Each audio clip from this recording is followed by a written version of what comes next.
This is Doug DeMuro, and today we're going to talk through car YouTuber stuff I wish that I had done. Stuff that other car YouTubers have done over the years that I looked at and went, damn, I wish I did that. There's actually quite a few. I wish I was more innovative. There's actually quite a few. Let's do it. Before we get started, are you ready for your next cool car? Sell your enthusiast car on Cars and Bids. Trading in your car to dealers means you aren't getting market value for your car, leaving you with less cash for your next fun car. Just look at our recent sales of these cool cars compared to current trade-in value. This is a trade-in offer, and this was the Cars and Bids result. This is a trade-in offer, and this was the Cars and Bids result. This is the trade-in offer, and this is the Cars and Bids result. Get started now on carsandbids.com. Sell on Cars and Bids and join the best community to sell your enthusiast car. Okay, car YouTuber stuff that I wish I had done. I don't have these in any order. It was kind of the order I thought about them. I'm just going to start going off and explaining. To start, I did something really special in the car YouTube world. Car reviews I made much more popular and more accessible in YouTube. The quirks and features thing certainly was like my territory. I did that with car reviews. Like, there are things that I did that I popularized, that I blew up, that I'm really proud of. And I'm not sitting here saying, oh, I wish that I'd done this and I didn't do anything, all that. I'm very proud of what happened in my career and what I did. But there have been things I looked at other YouTubers and said, that was a great idea. I really wish I had done that. And so I'm going to go through them all, starting with Donut Media. Donut Media, in those early videos where they had James Pumphrey doing Up to Speed, was an absolutely brilliant concept. And I'll tell you why. Hoovy, he buys all the cars he talks about. It's costly. It's time consuming. It's costly. It requires a lot of space. Doug, pretty bright, this guy, I just talk about the cars. I borrow them from other people. And so I go to the cars and I do the video, but I don't have to buy it, own it, repair it. Now that's pretty brilliant. It's not costly, it doesn't take up that much space, but it does require visiting the car, going to the car, taking the time, finding the Mormon church parking lot, all that stuff. James Pumphrey and Donut Media with Up to Speed, they didn't even do that. They just talked about the car.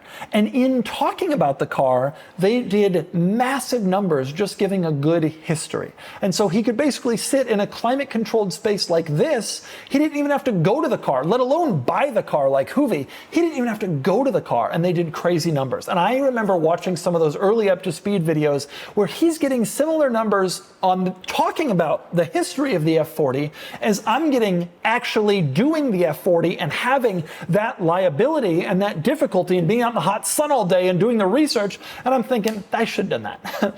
I should have done that. Those videos were a great idea. Just like really deep dives into specific cars was, without actually being with the car, was really smart. And I would do these deep dives into the quirks and features, and that was a big deal. But he did the deep dives into sort of the history and the importance and the cultural significance of the car. And that was also really important. And I always loved that topic, but I think I missed that there would be people out there who would really care about that. And I think I regret not pursuing that. And on that level, Jason Cammisa with Hagerty doing the icons, all of these cars, that is a very similar sort of thing, but with higher production quality. Now, Cammisa, he makes sure that the car is there in his studio when he's doing it.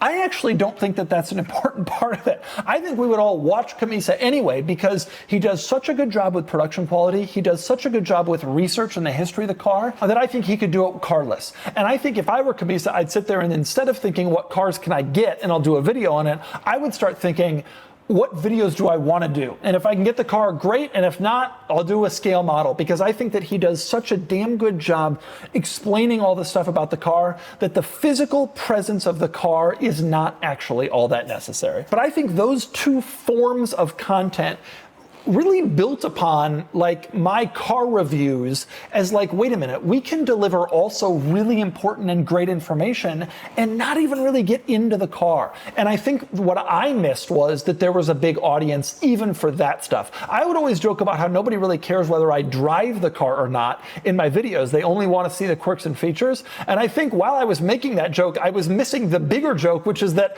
people don't even really care if the car is present. And those guys did that amazingly well. Next up on my list of car YouTuber stuff I wish I had done, WhistlinDiesel blowing up stuff. People love to hate WhistlinDiesel for a lot of reasons. He does a lot of stuff that attracts the haters. I don't think that you understand how much we all wish we could blow up stuff. Like Top Gear did a lot of really physical stuff.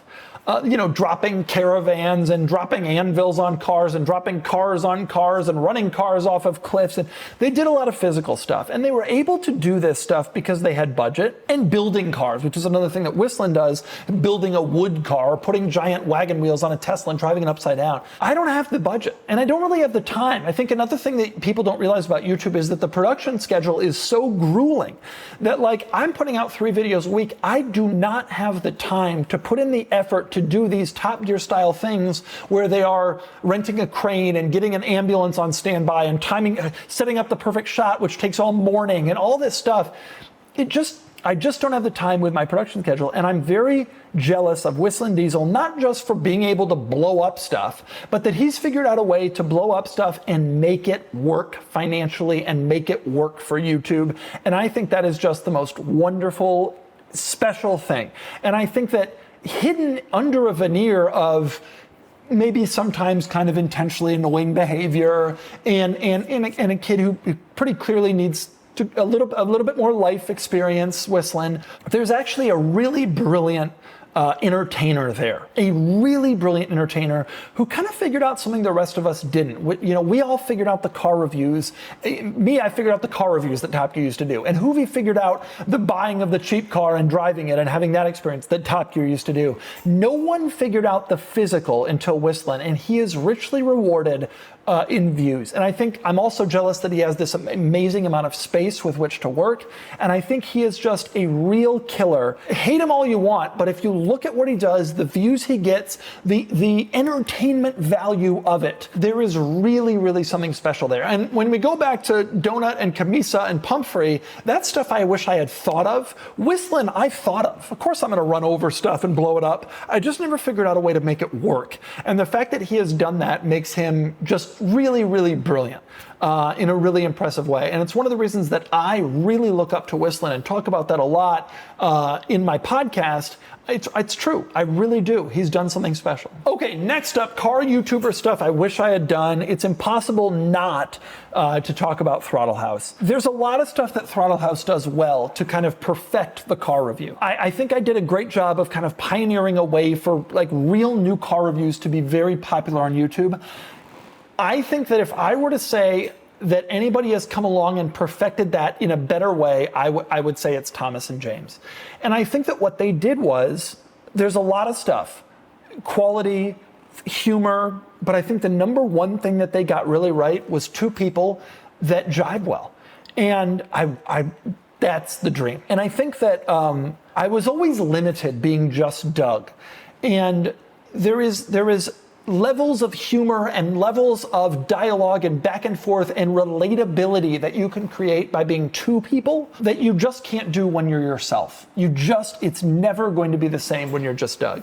And watching those guys kind of riff off each other and have fun together and all that stuff really kind of demonstrates something that I always wished I could have done, which was exactly that. Be 2 guys having fun together on set. And I think they really did a good job, again, of capturing some of that Top Gear Lightning guys who have a great relationship together.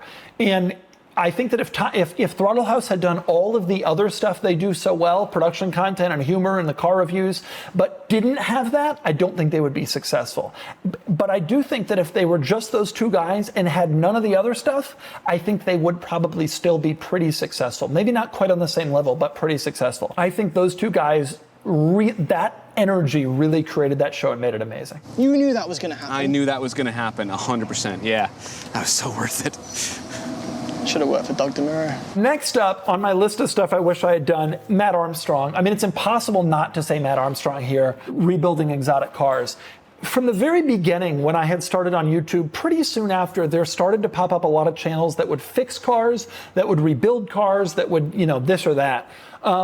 And they all got pretty popular. There were a bunch of popular ones over time. And just like the car reviews, there was sort of a stair step. Okay, this guy's doing this. Well, then this guy started doing exotic cars. Well, then this guy, he's not just repairing exotic cars mechanically, he's rebuilding broken exotic cars. But then I think Matt Armstrong came in and just showed the world how it's done. And no shade on Freddie Tavares, who I love dearly, but Matt Armstrong is so succinct. He builds a car so quick. He gets it done so fast. He blows up the views for that reason. I don't have the technical skill. I always obviously would have felt that was a great idea, fixing exotic cars on camera. That wasn't a no-brainer to anybody. You also needed some real skill to be able to do it right. And he has it, and he's great at it, and he's also pretty good on camera. And so that's amazing. Just amazing content to kind of combine all that stuff into one and do it so well and so seamlessly. And I'm not surprised he's had so much success, and he really deserves it. And speaking of British people named Matt, obviously Matt Watson for Carwow. He's done a lot of great stuff.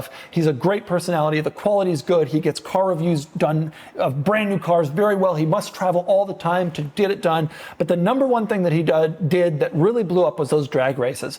The Carwow drag races were absolutely brilliant.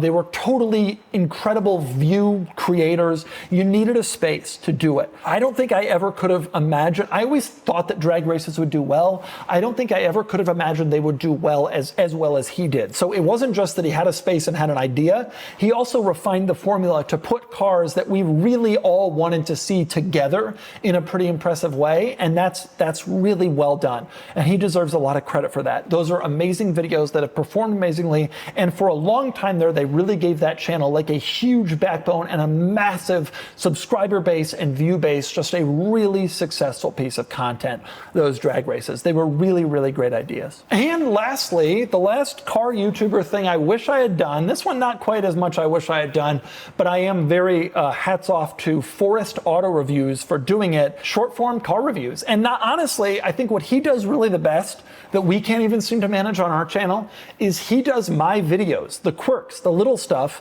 but in short form. And if you don't know this guy, because you're on YouTube, you might not know him. He is essentially like a short form TikTok version of me. Instead of a 25-minute video showing you the quirks and features, he does it in 1 or 2 minutes, and he is amazing at it. And by the way, I have zero shade or hatred or jealousy for this dude for taking the kind of quirky little details and distilling it down. I think he has done it amazingly well, and I don't have a talent for that level of like short-term content, and he does, and he has an amazing talent for it. He is an excellent content creator and producer, and his stuff is just great, and he just does these videos really well short form. And I think if you really look at all the people I've named, they all have kind of taken a craft and refined it to a level that is amazing. And I think that that's the thing that I am the happiest that YouTube has been able to create. Would we ever have watched a TV show with Matt Armstrong repairing exotic cars? Maybe. There were TV shows like that. They weren't particularly technical or skilled or even thorough, but YouTube has created a space for Matt Armstrong to get technical and skilled and thorough in those videos and find an audience far beyond what the old, rebuild a car on network TV shows used to be like. And that's also true of Whistling and Throttle House. They've taken these crafts and refined them to a way that I don't think ever would have worked in front of a large general audience, but you have these specific audiences that you can just go crazy and kill it. And those guys all do. They've done an amazing job refining an amazing craft, and my hat is off to all of them. I wish I had done what they do. Happy with my situation, but really idolize every person or channel that I've mentioned in this video for doing something great.